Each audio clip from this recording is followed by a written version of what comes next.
Welcome back to my channel. So today we are going to learn how to draft a peplum top. So we start with the neck depth and the neck width as we normally would for our basic bodice pattern. And so I'm going with like the regular 2.5 by 2. You can use your body measurements to determine how wide you want your neck to be and how deep you want it to be based on the style of your. And then after I measure my shoulder measurement, which is my shoulder divided by 2, and place it from the edge. Now what I'm doing is coming down by 1 inch from where I marked my shoulder measurement and connecting it to my neckline. So that's my shoulder slope. So what I'm marking now is my shoulder to bust, shoulder to waist, and shoulder to either waist or full length. But because we are having a peplum top, I'm taking it to my waist measurement. So I mark that out and have a straight line and identify each line. So for those that are just starting out, you will need to identify your lines properly. Then I'm going 2 inches above my bust line, which is the line I'm connecting from my shoulder slope to the new line, and that will be our chest line. It will be used to mark out our armhole. So go 2 inches above your bust line and draw another line. That line will be connected directly to your shoulders where you marked your shoulder slope to get your armhole. And so for the front pattern, you know how we typically do. You mark it out from half of that line that you mark from the shoulder slope to your chest line and go in by half an inch. And so you connect it from the edge of the shoulder slope to the half an inch you marked inside and connect it to your chest line, which you would use your bust measurement to get. So on your chest line, you mark out your bust measurement divided by 4 and you connect it to the half inch you took in the middle point and the edge, which is the shoulder slope. So now I'm marking out my bust measurement divided by 4 on my chest line, which would also be repeated on the bust line. So you know it's your bust measurement divided by 4. So you mark it out on your chest line and your bust line. And for your waist or your under bust, if you want to take your under bust measurement, you include your measurement divided by 4. So what I did here is that I marked it out till the full length of like my normal basic bodies.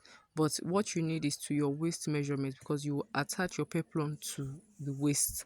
So for the peplum top, you will cut it out at the waist to use your waist measurement as your guideline for cutting out your peplum flare.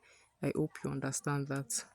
So for those that want to include that, I'll just quickly explain that. So you get your that by marking your nipple to nipple measurements. So from your nipple to your nipple, like let's say 6, you divide that by 2, and let's say you get 3, you mark 3 from the edge of the pattern to the side I'm marking out now, and you mark a straight line from your bust to your full length. Now on the waistline, you take out the dart on the waistline.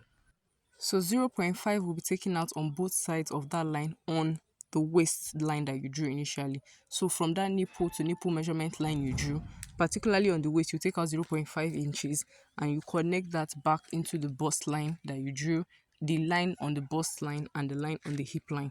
So that your nipple to nipple measurement is what you connect the dart back into on the bust line and on the hip line like I drew out earlier.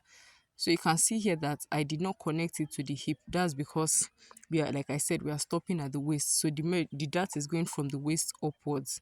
I hope you understand. Now what I'm doing here is I'm folding my paper into 4 for the peplum that we are going to draw.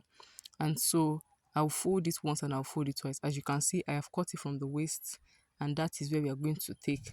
Now you measure out your waist and divide it by 4, but do not forget to include 0.5 inches for your sewing allowance. So if you are going to include a zip at the back, you might need to make it around, you might need to add 0.75 inches so that by the time you open it up, you have more than 2 inches for your zipper allowance and for your sewing allowance. So once I measure that waist plus my 0.5, I will take my tape rule and curve it round to get the exact measurement.